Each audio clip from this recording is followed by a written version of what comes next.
Hello everybody, thank you so much for coming. I'm Kathy from PDX VEG, and I'm really grateful to Shauna and all her Wildwood associates for letting us come out here.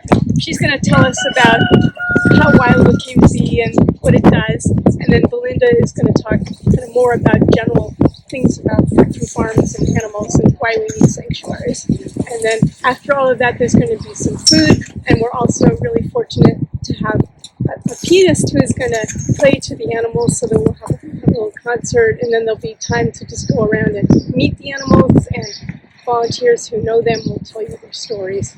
And so I think now I'll turn it over to Shauna.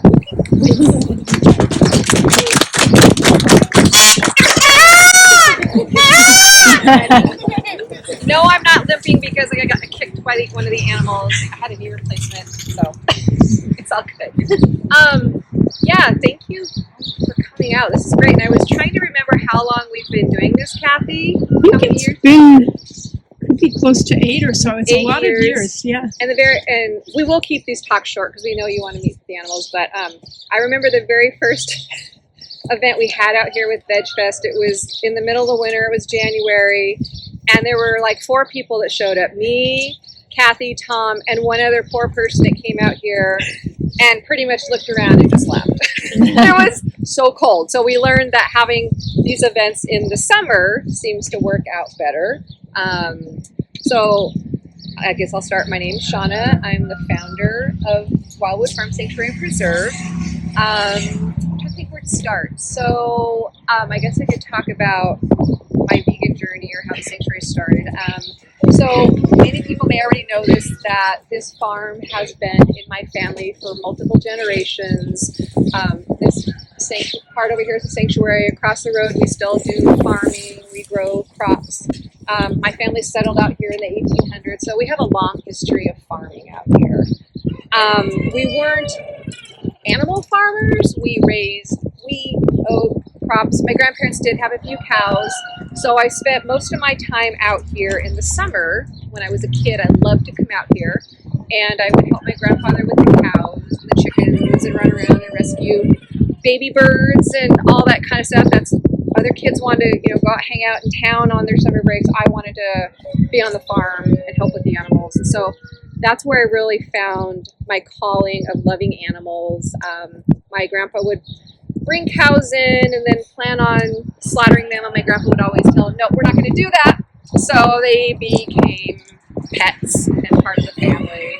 So that's how I grew up thinking farms work. You brought some farm animals in, and you love them, and they learn their own names, and you didn't harm them. And so, because I loved animals, I decided I wanted to go into veterinary medicine. In 1994, I entered college to become a veterinary technician, which I did end up doing, and I started working at a mixed animal veterinary hospital. So mixed animals, large animals, small animals, cows, pigs coming in the back door to receive care, dogs, cats coming in the front door to receive care.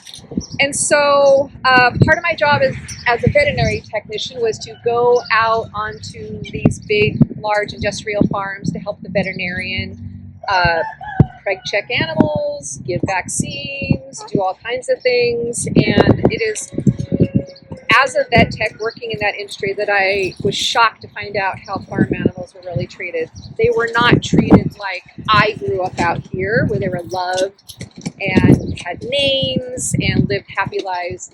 It was brutality what I saw. I went on to dairy farms, chicken farms, and I was shocked. And then I would come back to the vet hospital and work with dogs and cats. People definitely treat those animals differently. I was helping dogs and cats. I was helping farm animals, but yet obviously we're not eating dogs and cats. We're eating the farm animals. And so it was really then that I just rationalized how could I help all these species of animals and then eat these other species of animals, and plus go onto these farms and help the veterinarian where I saw how things were. So I became vegetarian to begin with. So I cut out all meat, and then I gradually became vegan. And so my family and I moved back out onto the farm in 2008 here, just to help with the farm and help preserve it. And then I decided that I really wanted to use my veterinary skills and what I learned working at a vet hospital to help animals in another way. Because many people that brought the farm animals in, yeah, they received minimal veterinary care, but usually they were just slaughtered at the end of the day. It's very different in the veterinary medicine between large animals. So I told my husband I wanted to open up a farm animal sanctuary. He's like, okay. So 2010, we built our first farm.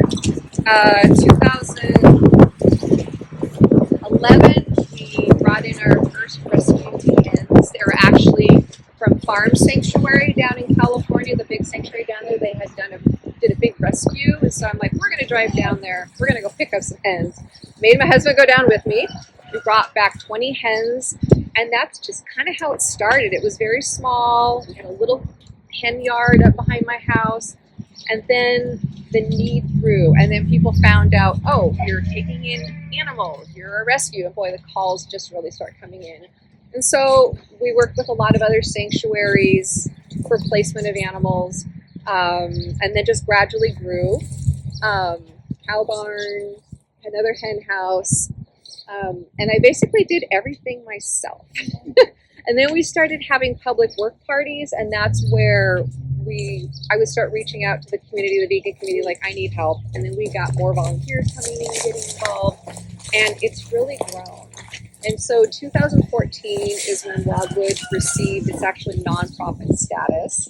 And then 2020, we worked really, really hard, and we got accredited by the Global Federation of Animal Sanctuaries. We became the first farm animal sanctuary in Oregon to get that accreditation. It was really, really difficult. So we're pretty proud of that.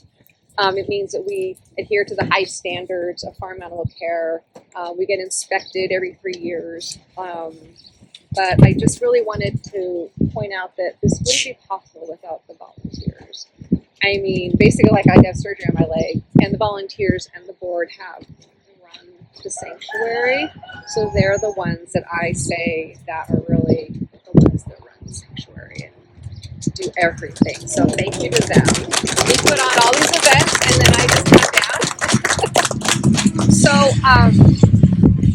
So for me, it wasn't just one event that led me to being vegan. It wasn't like, oh, I connected with an animal. It was a lifetime of living out here, saving animals, learning about veterinary medicine. I worked at the Portland Audubon Society, and then was able to live out here and do something good with the family farm. And so for me, it was in my lifetime, it was a lifetime of learning about animals and about that connection. Because I ate animals all the way through vet tech school, all the way, I've been a vet tech for 31 years, probably 15 of those years, I ate animals, used animal products, but something just clicked that I could no longer work to help save all animals and eat these animals, but not these. So that's where the connection was made for me. So anyway, that's the short story. And so I wanted to bring Belinda up. She is one of our board members and lead animal caregivers. And she has pretty much been out here from the beginning, I think. And 27. Okay. So like I said, our volunteers and our animal caregivers they're the ones that know the animals probably even more than I do. And they all have different stories and come from different situations. So Belinda was going to, I think, talk about a few of them, where they came from, because that is one of the biggest questions we get is, where do your animals come from? Or what are they like? What are their stories? So anyway, I'll get back to Belinda. Okay, so hi, I'm Belinda. I'm into my 9th year of volunteering out here at Wildwood, but I've been volunteering at farm animal sanctuaries for about 15 plus years. So I've been doing this for a very long time. I also have been working in animal protection for 13 years now. I was actually a scientist before that, but my love of animals took me on a different path. So I also spent six and a half years working for a farm animal protection organisation. So I've seen a lot of undercover videos and know a lot about what happens to these animals in the industry. And because we do have children here, I will try my very best to sanitise what I'm going to tell you as much as I can. But what I want to do is talk about some of our residents and where they came from and what life is like for their species in the animal agriculture industry. So I'm going to start off with Ferd. You might have seen Ferd as you came from your car. So Ferd is the big black and white cow out in the pasture over there. So Ferd was rescued the day he was born from a dairy. So for males in the dairy industry, it's a very short life. They're considered useless. They don't produce milk. What are the farmers going to do with them? If 50% are male, what are they going to do with them? So there's two things that happen to three. 2.1. So the first is they have no use. So it's goodbye to them at an extremely young age. The second is they are raised to be veal. So veal is young cow, basically. Again, very, very short life. And the third is, the point one is they're used for breeding. So, they have something that is needed for breeding, but that is very, very few of the male cows in the dairy industry. For the females, while they don't have a short life, they have a horrible life. They are repeatedly impregnated, and often it's not by a bull. It's artificial. And they have their babies taken from them very shortly after birth. It's a never-ending cycle of being impregnated and having their babies taken from them. So, yeah, it's not a good life, and every day they're just put onto a machine to be milked, day in, day out, living in a barn. It's no life. And they also do things like burn their horn buds out so they can't grow horns, so that they're more easily manageable. Sometimes they crop their tails too, because it's cleaner. So whether you're a male or a female born into the dairy industry, it's not a good life. But Ferd was one of the very, very lucky ones. And Ferd is 12, 13 now? 14. Not many male cows get to live that long.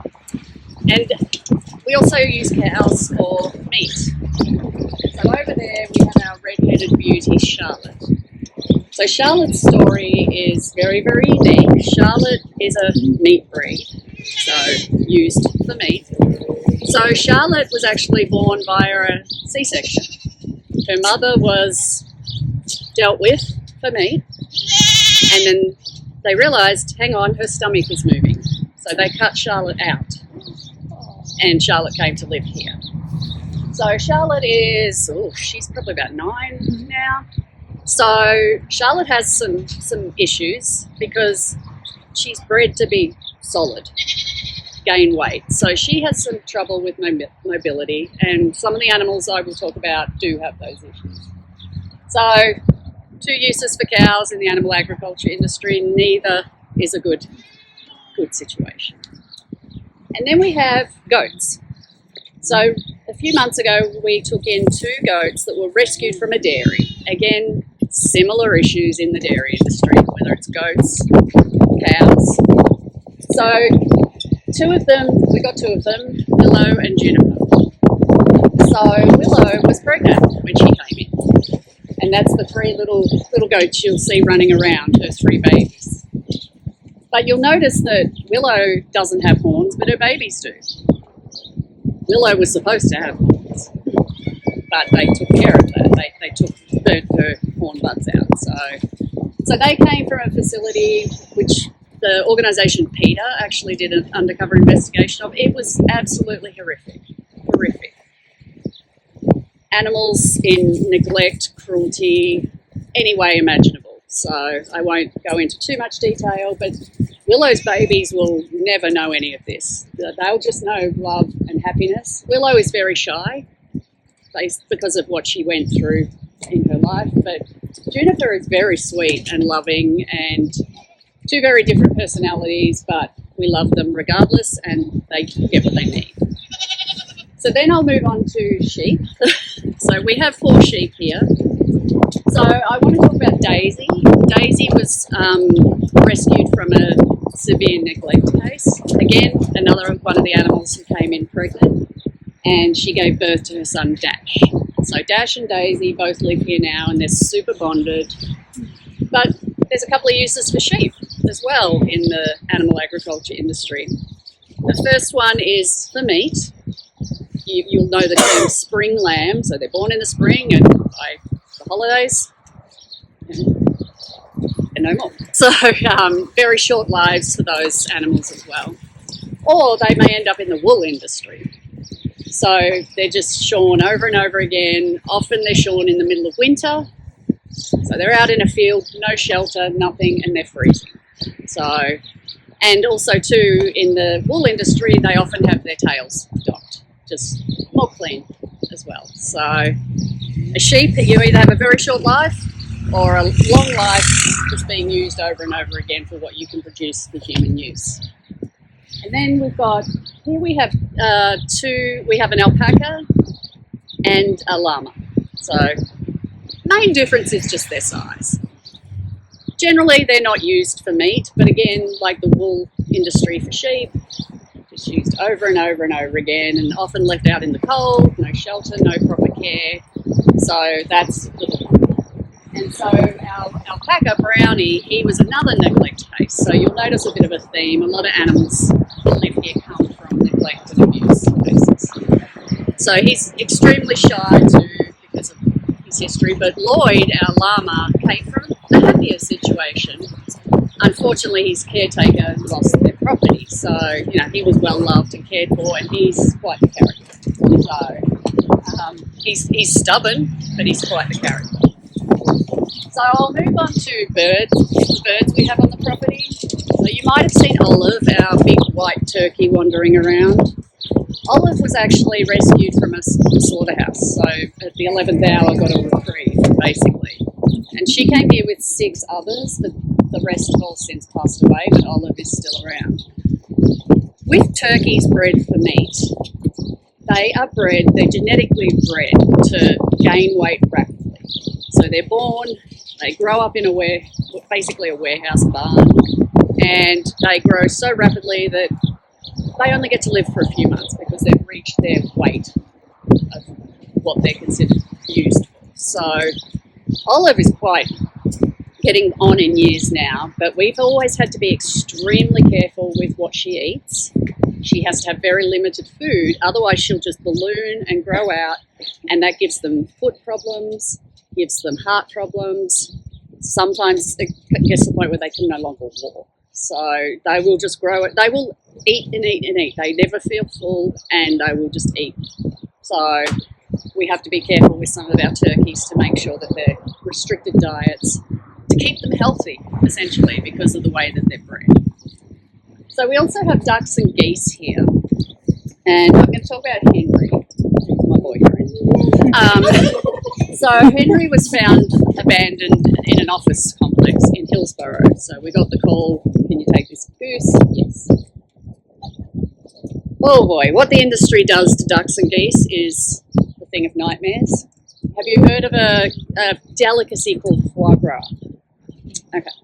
Foie gras translates from French to English and it means fatty liver. So basically these birds are force-fed by inserting a metal tube into their throats, into their stomachs, and force-fed food to induce the fatty liver. It's a condition called hepatic lipidosis, and their livers grow to 10 times the size that they're supposed to. So they do this over and over, twice a day, for a few months until the liver has grown to the point where it's the delicacy, and then that's the end of their lives.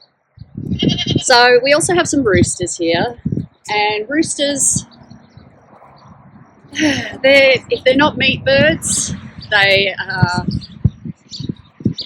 offshoots of the egg industry, basically. So again, like male dairy cows, they're considered useless.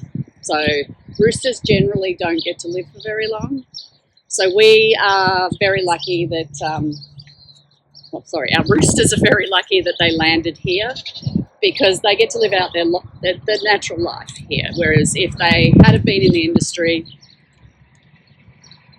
I can't really say what they do to them, but basically when eggs hatch, they sex them. Are they male? Are they female? If they're male, that's basically what happens. So they might get to live for a few hours, basically. So I'm just going to give one of our roosters, Fraser, as an example. Fraser was dumped in downtown Portland with, I think it was 23 other roosters.